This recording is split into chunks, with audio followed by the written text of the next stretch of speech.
Seja bem-vindo, querido irmão e querida irmã, a mais um encontro acerca do símbolo da fé cristã. No vídeo anterior, o seminarista Márcio Júnior já mencionou sobre a unidade, santidade, catolicidade e apostolicidade da Igreja. É de suma importância que você, em sua casa, aprofunde os parágrafos 811 a 870, correspondente a este artigo, e faça seu estudo pessoal. No encontro de hoje, abordaremos o artigo A Igreja é Una, Santa, Católica e Apostólica. Estes 4 atributos, inseparavelmente ligados entre si, indicam traços essenciais da Igreja e também da sua missão. A Igreja não os confere a si mesma. É Cristo que, pelo Espírito Santo, concede à sua Igreja que seja una, santa, católica e apostólica, e é ainda Ele que a chama a realizar cada uma dessas qualidades. Só a fé pode reconhecer que a Igreja recebe estas propriedades da sua fonte divina. A Igreja é una. A Igreja é una graças à sua fonte. Um só Deus, Pai e Filho no Espírito. A Igreja é una graças ao seu fundador, o próprio Filho encarnado. A Igreja é una graças à sua alma, o Espírito Santo que habita nos crentes, que enche e rege toda a Igreja, realiza esta admirável comunhão dos fiéis e une-os todos tão intimamente em Cristo, que é o princípio da unidade da Igreja. Na unidade do povo de Deus, juntam-se as diversidades dos povos e das culturas. Entre os membros da Igreja existe uma diversidade de dons, de cargos, de condições e de modos de vida. No seio da comunhão da Igreja existem legitimamente igrejas particulares que gozam das suas tradições próprias. A grande riqueza desta diversidade não se opõe à unidade da Igreja. No entanto, o pecado e o peso das suas consequências ameaçam constantemente o dom da unidade. A profissão de uma só fé, recebida dos apóstolos, a celebração comum do culto divino, sobretudo dos sacramentos, a sucessão apostólica pelo sacramento da ordem, que mantém concórdia fraterna da família de Deus, são os laços visíveis de comunhão que asseguram a nós a unidade da Igreja peregrina. O Catecismo da Igreja, no parágrafo 816, afirma que a única Igreja de Cristo é aquela que o nosso Salvador, depois da ressurreição, entregou a Pedro com o encargo de a apacentar, confiando também a ele e aos outros apóstolos a sua difusão e o seu governo. Esta Igreja, constituída e organizada neste mundo como uma sociedade, subsiste na Igreja Católica, governada pelo sucessor de Pedro e pelos bispos em comunhão com ele. O Concílio Vaticano II, em um decreto sobre o ecumenismo, explicita: com efeito, só pela Igreja Católica de Cristo, que é meio geral de salvação, é que se pode obter toda a plenitude dos meios de salvação. Na verdade, foi apenas ao colégio apostólico, de que Pedro é o chefe, que, segundo a nossa fé, o Senhor, Ele mesmo, confiou todas as riquezas da nova aliança, a fim de constituir na terra um só corpo de Cristo, ao qual é necessário que sejam plenamente incorporados todos os que, de certo modo, pertencem já ao povo de Deus. Porém, desde os primórdios, é possível perceber o surgimento de cisões, comunidades que se separam da plena comunhão com a Igreja Católica. Orígenes vai nos afirmar que, onde há pecados, aí se encontra a multiplicidade, o cisma, a heresia e também o conflito. Mas onde existe virtude, aí se encontra a unicidade e aquela união que faz com que todos os crentes tenham um só coração e uma só alma. Os que hoje em dia nascem em comunidades que surgiram de tais rupturas e que vivem a fé de Cristo não podem ser acusados do pecado de separação ou divisão. A Igreja Católica os abraça com fraterna reverência e com amor. A caminho da unidade, Cristo dá sempre à sua Igreja o dom da unidade, mas a Igreja deve orar e trabalhar constantemente para manter, reforçar e aperfeiçoar a unidade que Cristo quer para ela. Foi, irmãos, por esta intenção que Jesus orou na hora da sua paixão e não cessa de orar ao Pai pela unidade dos seus discípulos. O desejo de recuperar a unidade de todos os cristãos é um dom de Cristo e um apelo do próprio Espírito Santo. Para responder adequadamente a este apelo, exigem-se uma renovação permanente da Igreja, a conversão do coração, a oração em comum, o mútuo conhecimento fraterno, a formação ecumênica dos fiéis e especialmente dos sacerdotes, o diálogo entre os teólogos e os encontros entre os cristãos das diferentes igrejas e diferentes comunidades, a colaboração entre cristãos nos diversos campos do serviço aos homens. A Igreja é santa. A Igreja é, aos olhos da fé, indefetivelmente santa. Com efeito, Cristo, Filho de Deus, que é proclamado o único santo, com o Pai e o Espírito, amou a Igreja como sua esposa, entregou-se por ela para a santificar. A Igreja é, pois, o povo santo de Deus, e os seus membros são chamados santos. A Igreja, unida a Cristo, é santificada por Ele e nele torna-se também santificante. É na Igreja que se encontra a plenitude dos meios de salvação. É nela que nós adquirimos a santidade pela graça de Deus. Na terra, a Igreja está revestida de uma verdadeira, ainda que imperfeita, santidade. Nos seus membros, a santidade perfeita é ainda algo a ser adquirido. O Concílio Vaticano II nos garante que, munidos de tantos e tão grandes meios de salvação, todos os fiéis, seja qual for a sua condição ou estado, são chamados pelo Senhor à perfeição do Pai, cada um pelo seu caminho. Santa Teresinha do Menino Jesus também nos inspira e ajuda a entender a santidade da Igreja. Compreendi que se a Igreja tinha um corpo composto de diferentes membros, o mais necessário, o mais nobre de todos não lhe faltava. Compreendi que a Igreja tinha um coração e que esse coração estava ardendo de amor.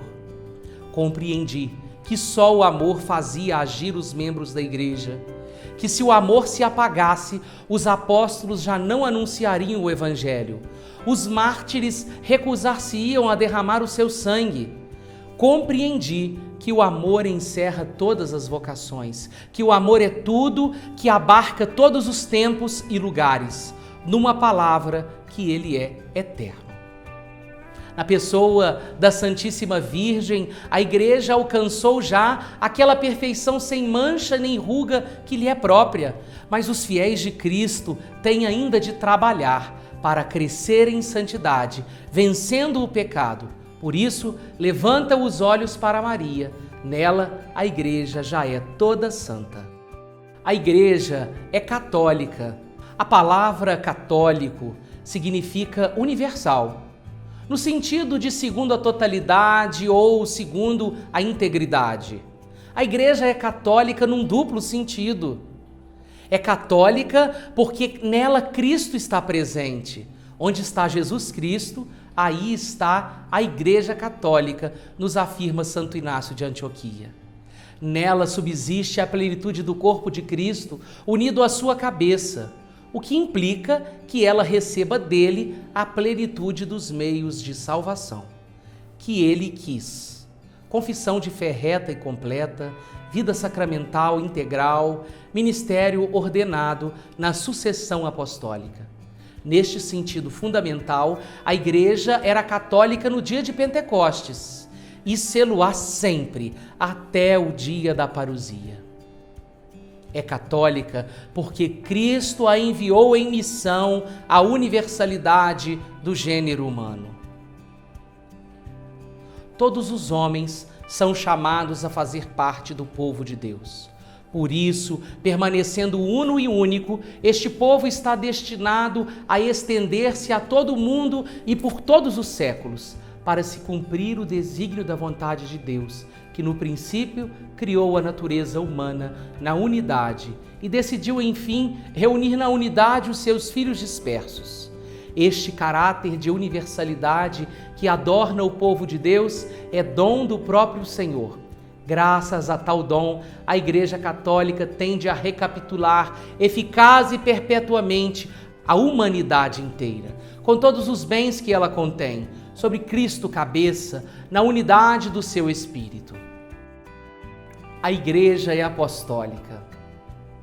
A Igreja é apostólica porque está fundada sobre os apóstolos. E isso em 3 sentidos. Foi e continua a ser construída sobre o alicerce dos apóstolos, testemunhas escolhidas e enviadas em missão pelo próprio Cristo. Guarda e transmite, com a ajuda do Espírito Santo, que nela habita, a doutrina, o bom depósito, as sãs palavras recebidas dos apóstolos. Continua a ser ensinada, santificada e dirigida pelos apóstolos até ao regresso de Cristo, graças àqueles que lhe sucedem no ofício pastoral. O Colégio dos Bispos, assistido pelos presbíteros, em união com o sucessor de Pedro, pastor supremo da Igreja. Quando na Santa Missa se reza o prefácio dos apóstolos primeiro, disse a seguinte oração: Pastor eterno, não abandonais o vosso rebanho, mas sempre o guardais e protegeis por meio dos santos apóstolos, para que seja conduzido através dos tempos pelos mesmos chefes que pusestes à sua frente como representantes do vosso Filho, Jesus Cristo.